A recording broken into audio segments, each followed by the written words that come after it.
नमस्कार बंधुरा सकलके जानाई बिकुर ठाकुर घरे आरेकटी नतून भिडियोते अनेक स्वागत।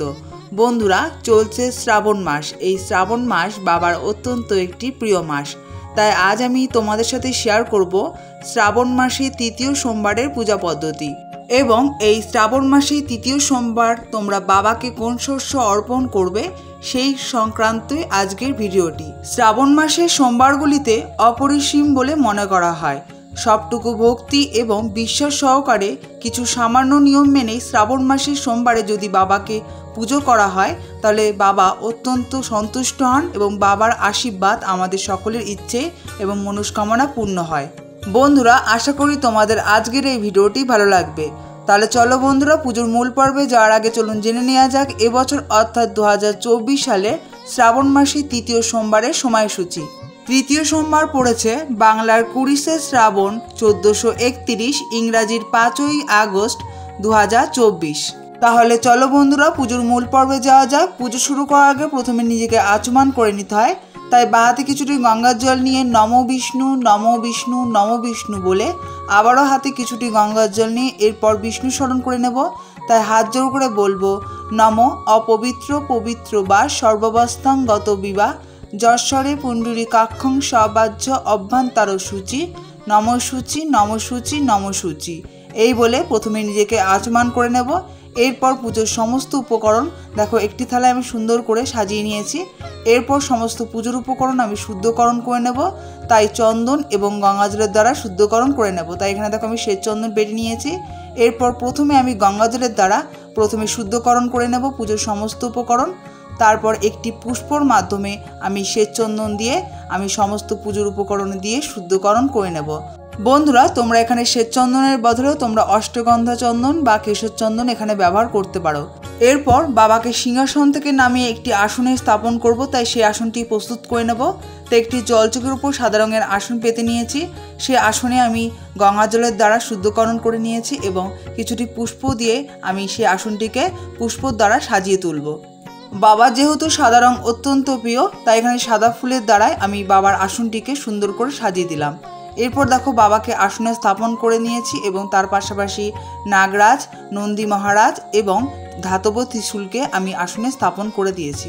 যে কোনো পুজো শুরু করার আগে প্রথমে প্রদীপ এবং ধূপকাঠি প্রচলন করে নিতে হয়। তাই এখানে দেখো আমি তেলের প্রদীপ প্রচলন করেছি এবং দুটো ধূপকাঠিও আমি বাবার সামনে প্রচলন করে নিয়েছি। এরপর বাবাকে ধূপকাঠি এবং প্রদীপ দ্বারা আমি আরতি করে নেব। ওং নমঃ শিবায় নমঃ শিবায় নমঃ শিবায়। এরপর বাবাকে দেখো স্নান অভিষেক করাবো। সেই স্নান অভিষেকের পাত্রটি আমি প্রস্তুত করে নিচ্ছি। তাই কেশর চন্দন সহযোগে আমি এখানে ওং চিহ্ন এঁকে নিচ্ছি এবং একটি বিল্লপত্র দিচ্ছি, তাতেও আমি কেশর চন্দন দিয়ে নিয়েছি। এরপর বাবাকে হাত জোর করে অনুরোধ করছি স্নানের পাত্রে যাওয়ার জন্যে। এরপর বাবাকে দেখো আমি স্নানের পাত্রে স্থাপন করে দিয়েছি এবং তার পাশাপাশি নাগরাজ, ত্রিশূল এবং নন্দী মহারাজকে আমি স্নানের পাত্রে স্থাপন করে দিয়েছি। এরপর বন্ধুরা, আজ আমি বাবাকে ঘি এবং মধু এবং কাঁচা দুধ দ্বারা স্নানাভিষেক করাবো। তোমরা এই বিশেষ দিনে তোমরা বাবাকে পঞ্চামৃত তৈরি করেও তোমরা বাবাকে স্নানাভিষেক করাতে পারো। তাই দেখো প্রথমে বাবাকে আমি ঘি দ্বারা স্নানাভিষেক করাচ্ছি এবং তার পাশাপাশি নাগরাজ, ত্রিশূল এবং নন্দী মহারাজকেও আমি ভালো করে ঘি মাখিয়ে নেব। বাবা মহাদেবকে ঘি দ্বারা অভিষেক করানোর পর এরপর বাবাকে মধু দ্বারা অভিষেক করাবো। তাই বাবাকে মধু এবং তার পাশাপাশি নাগরাজ, ত্রিশূল এবং নন্দী মহারাজকেও আমি এখানে মধু দ্বারা অভিষেক করে নিচ্ছি। বাবাকে মধু দ্বারা অভিষেক করানোর পর বাবাকে এবার কাঁচা দুধ দ্বারা অভিষেক করাবো। তাই এখানে দেখো আমি কাঁচা দুধ দিয়ে বাবাকে স্নানাভিষেক করে নিচ্ছি। আর বন্ধুরা, তোমরা স্নানাভিষেক করানোর সময় অবশ্যই মনে মনে ওং নমঃ শিবায় মন্ত্রটি জপ করতে করতে বাবাকে স্নানাভিষেক করিয়ে নেবে। বন্ধুরা, তোমরা সকলেই জানো পঞ্চামৃত কিভাবে তৈরি করতে হয়, তাও তোমাদের বলে দেওয়া একটা কর্তব্যের মধ্যে পড়ে। তাই তোমরা কাঁচা দুধে টক দই, ঘি, মধু এবং শর্করা বা চিনি, তোমরা অবশ্যই চিনি দেবে। চিনি দিয়ে বাবাকে অভিষেক করাবে।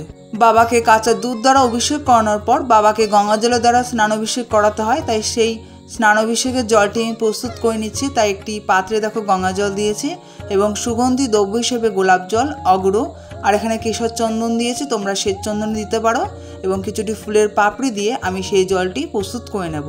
বাবা স্নানাভিষেকের জলটি প্রস্তুত হওয়ার পর বাবাকে সেই জল দ্বারা বাবাকে স্নানাভিষেক করিয়ে নেব এবং তার পাশাপাশি নাগরাজ, ত্রিশূল এবং নন্দী মহারাজকেও আমি সেই জল দ্বারা স্নানাভিষেক করিয়ে নেব। ওং নমঃ শিবায়, নমঃ শিবায়, নমঃ শিবায়।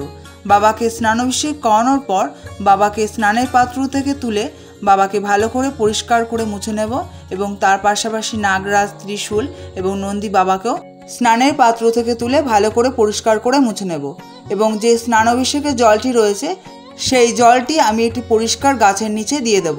এরপর দেখো বাবাকে ভালো করে পরিষ্কার করে মোছার পর বাবাকে আসনে স্থাপন করে দেব এবং তার পাশাপাশি নাগরাজ, ত্রিশূল এবং নন্দী বাবাকেও আমি আসনে স্থাপন করে দেব। এরপর বাবার গলায় যে সবসময় পৈতিটি পরানো থাকে সেই পৈতিটি বাবার গলায় আবারও নিবেদন করে দেব।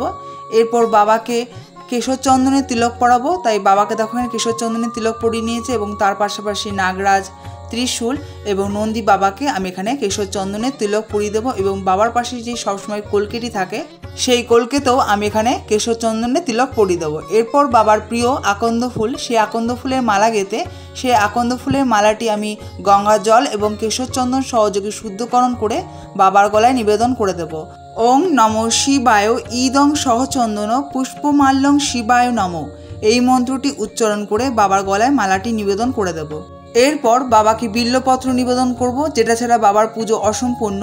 তাই আজ আমি বাবাকে 5টি বিল্লপত্র নিবেদন করব এবং প্রতিটি বিল্লপত্রে আমি একটি করে কেশর চন্দনের তিলক পরিয়ে দিয়েছি। এরপর বাবার জন্য যে 5টি বিল্লপত্র আমি নিবেদন করার জন্য প্রস্তুত করে রেখেছিলাম সেই বিল্লপত্র বাবার মস্তকে আমি নিবেদন করে দেব। ওং নমঃ শিবায় ইদং সহচন্দন বিল্লপত্রং শিবায় নমঃ, এই মন্ত্রটি উচ্চারণ করে বাবার মস্তকে আমি বিল্লপত্র নিবেদন করে দেব। এরপর বাবাকে বাবার প্রিয় ফল ধুত্রার ফল, এই ফল বাবার অত্যন্ত প্রিয়, তাই সেই ফলে আমি কেশর চন্দন দিয়ে বাবার কাছে নিবেদন করে দিয়েছি। এরপর বাবাকে বাবার প্রিয় ফুল দ্বারা বাবাকে সুন্দর করে সাজিয়ে তুলব আকন্দ, ধুতুরা এবং নীলকণ্ঠ ফুল দ্বারা। ওং নমঃ শিবায় ইদং সহচন্দন পুষ্প শিবায় নমঃ, এই মন্ত্রটি উচ্চারণ করে বাবার চরণে আমি পুষ্প নিবেদন করে দেব এবং তার পাশাপাশি আমি নাগরাজ এবং ত্রিশূল এবং বাবার পাশে যে কলকিটি থাকে সেই কলকেতে আমি পুষ্প নিবেদন করে দেব। বাবা মহাদেবের পুজো করার পর এরপর নন্দী বাবার পুজো করে নেব বিল্লপত্র এবং পুষ্পের দ্বারা। এতে গন্ধ পুষ্প নম বিষভায় নম, এই মন্ত্রটি উচ্চারণ করে নন্দী বাবার পুজো করে নেব। এরপর বাবার চরণে পুষ্পাঞ্জলি দিয়ে নেব, তাই হাতে চন্দন সহযোগে বিল্লপত্র পুষ্প নিয়ে হাত জোর করে বলবো এসো সহচন্দন পুষ্প বিল্ল পত্রাঞ্জলি নম শিবায় নম, এই মন্ত্রটি উচ্চারণ করে প্রথমবার বাবার চরণে পুষ্পাঞ্জলি দিয়ে নেব। আবারও হাতে চন্দন সহযোগে পুষ্পবিল্লপত্র নিয়ে হাত জোর করে বলবো এসো সহচন্দন পুষ্পবিল্ল পত্রাঞ্জলি নম শিবায় নম, এই মন্ত্রটি উচ্চারণ করে দ্বিতীয়বার পুষ্পাঞ্জলি দিয়ে নেব। বাবার চরণে শেষবার পুষ্পাঞ্জলি দিয়ে নেব, তাই হাতে চন্দন সহযোগে পুষ্পবিল্লপত্র সহযোগে হাত জোর করে বলবো এসো সহচন্দন পুষ্পবিল্ল পত্রাঞ্জলি নম শিবায় নম। বাবার চরণে 3বার পুষ্পাঞ্জলি দেওয়ার পর এরপর বাবার চরণে প্রণাম করে নেব। ওং নম শিবায় শান্তায় কারন্ত্রায় হেতবে নিবেদয়ামি চত্তনং তদ্গতি পরমেশ্বর, এই মন্ত্রটি উচ্চারণ করে বাবার চরণে প্রণাম করে নেব। এরপর বাবাকে ভোগ নিবেদন করব, সেই ভোগগুলো প্রস্তুত করে নিচ্ছি। তাই এখানে দেখো বাবাকে 3 রকম গোটা ফল আজ বাবাকে নিবেদন করব। তোমরা তোমাদের সাধ্যমতো তোমরা বাবাকে গোটা ফল নিবেদন করতে পারো। আর এখানে দেখো আরেকটি পাত্রে আমি বাবাকে সাদা সন্দেশ নিবেদন করছি এবং 2টি বাতাসে দিয়েই বাবাকে আজ ভোগ নিবেদন করব। আর বাবাকে পানীয় জল হিসেবে 1 গ্লাস জল নিবেদন করব। তাই দেখো এখানে 1 গ্লাস জল আমি বাবার জন্য প্রস্তুত করে নিচ্ছি। বাবার ভোগ প্রস্তুত হয়ে যাওয়ার পর এরপর বাবাকে ভোগ নিবেদন করব। তাই বাবার সামনে যেখানে ভোগ নিবেদন করব সেই জায়গাটাকে শুদ্ধকরণ করে নেব। তাই প্রথমে গঙ্গা জলের দ্বারা শুদ্ধকরণ করে নেব, এরপর কিছুটি ফুলের পাপড়ি ছিটিয়ে ভোগ নিবেদনের জায়গাটাকে শুদ্ধকরণ করে নেব। এরপর বাবাকে যে গোটা ফল নিবেদন করব তাতে দেখো কেশর চন্দন দিয়েছি এবং বিল্লপত্র এবং পুষ্প দ্বারা দিয়ে বাবার সামনে নিবেদন করে দিলাম এবং বাবার জন্য যে মিষ্টান্ন প্রস্তুত করে রেখেছিলাম তাতেও আমি বিল্লপত্র এবং পুষ্প দিয়ে বাবার সামনে নিবেদন করে দিলাম এবং বাবার পানীয় জলেও আমি একটি পুষ্প দিয়ে বাবার সামনে পানীয় জল নিবেদন করে দিলাম এবং হাত জোর করে অনুরোধ করব তিনি যেন আমার এই সামান্য ভোগ গ্রহণ করেন। বাবার পুজো হওয়ার পর বাবার মাথায় আবারও জল নিবেদন করতে হয়, তাই সেই জলটি আমি প্রস্তুত করে নিচ্ছি। তাই একটি পাত্রে আমি গঙ্গা জল নিয়েছি এবং সুগন্ধি দ্রব্য হিসেবে এখানে গোলাপ জল এবং অগরু ব্যবহার করেছি এবং সেই স্নানের জলে আমি এখানে দেখো কেশর চন্দন ব্যবহার করেছি, তোমরা শ্বেত চন্দনও ব্যবহার করতে পারো। আর অবশ্যই তোমরা কর্পূর দেবে, আমি এখানে দেখো কর্পূর দিয়েছি। এই কর্পূর বাবার অত্যন্ত একটি প্রিয় সুগন্ধি দ্রব্য। এবং সেই জলে আমি দেখো সাদা ফুলের পাপড়ি দিয়েছি এবং 3টি দুব্বা দিয়ে সেই জলটি আমি প্রস্তুত করে নিয়েছি। এরপর বাবার মাথায় আমি সেই জলটি নিবেদন করব এবং মনে মনে ওং নমঃ শিবায় মন্ত্রটি জপ করতে করতে বাবার মস্তকে আমি জল নিবেদন করে দেব। বন্ধুরা, তোমরা মহামৃত্যুঞ্জয় মন্ত্রটি পাঠ করেও তোমরা বাবার মস্তকে জল নিবেদন করতে পারো। ওং নমঃ শিবায়, ওং নমঃ শিবায়, ওং নমঃ শিবায়, হর হর মহাদেব, জয় শিব শম্ভু। বাবার মস্তকে জল নিবেদন করার পর এরপর বাবার মস্তকে আমি 5টি দুব্বা নিবেদন করব। দীর্ঘায়ু কামনার জন্যে বাবার মাথায় দুব্বা নিবেদন করা হয়। এরপর বাবার মাথায় আমি কিছু অখণ্ড আতপ চাল নিবেদন করব। অখণ্ড আতপ চাল অত্যন্ত শুভ বলে মনে করা হয়। বন্ধুরা, এই শ্রাবণ মাসে 3য় সোমবার তোমরা যে শস্য বাবাকে অর্পণ করবে সেটি হলো সবুজ মুগ। বন্ধুরা, তোমরা বাবাকে এই সবুজ মুগ নিবেদন করার সময় তোমরা দেখে নেবে সেই সবুজ মুগ যাতে ভাঙা না থাকে। আমি ওং নমঃ শিবায় মন্ত্রটি জপ করতে করতে বাবার মস্তকে আমি সবুজ মুগ নিবেদন করে দেব।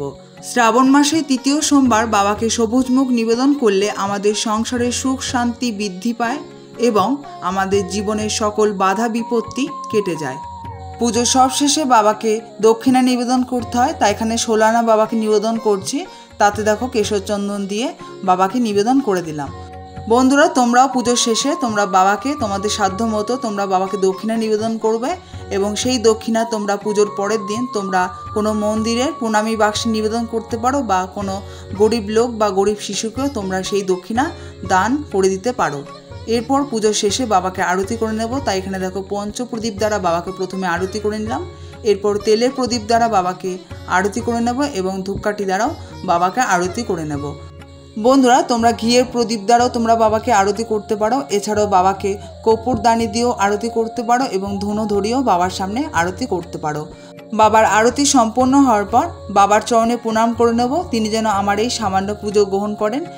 বন্ধুরা, তোমরা বাড়িতে খুব সহজ সরল পদ্ধতিতে এবং খুব সামান্য উপকরণে তোমরা কিভাবে শ্রাবণ মাসে 3য় সোমবার পুজো করবে বাবা মহাদেবের, সেই পুজো পদ্ধতি আমি তোমাদের সাথে আজকে শেয়ার করলাম। আশা করি তোমাদের আজকের এই ভিডিওটি ভালো লেগেছে। বন্ধুরা, যদি আজকের এই ভিডিওটি তোমাদের ভালো লেগে থাকে তাহলে ভিডিওতে প্লিজ একটি লাইক করে অবশ্যই কমেন্টের মাধ্যমে হর হর মহাদেব লিখতে ভুলবে না। বন্ধুরা, তোমরা যারা আজকে আমার ভিডিওটি প্রথম দেখছো তাদের যদি আজকের আমার পুজো বিধিটা ভালো লেগে থাকে তাদেরকে অনুরোধ করব আমার চ্যানেলটিকে সাবস্ক্রাইব করে আমার পাশে থাকার জন্যে। আর আগে থেকে যারা আমার চ্যানেলটিকে সাবস্ক্রাইব করে আমার পাশে রয়েছে তাদেরকে অসংখ্য ধন্যবাদ আমার পাশে থাকার জন্যে। তাহলে বন্ধুরা, আজকের ভিডিওটি আমি এখানেই শেষ করছি। দেখা হচ্ছে পরবর্তী ভিডিওতে। ধন্যবাদ।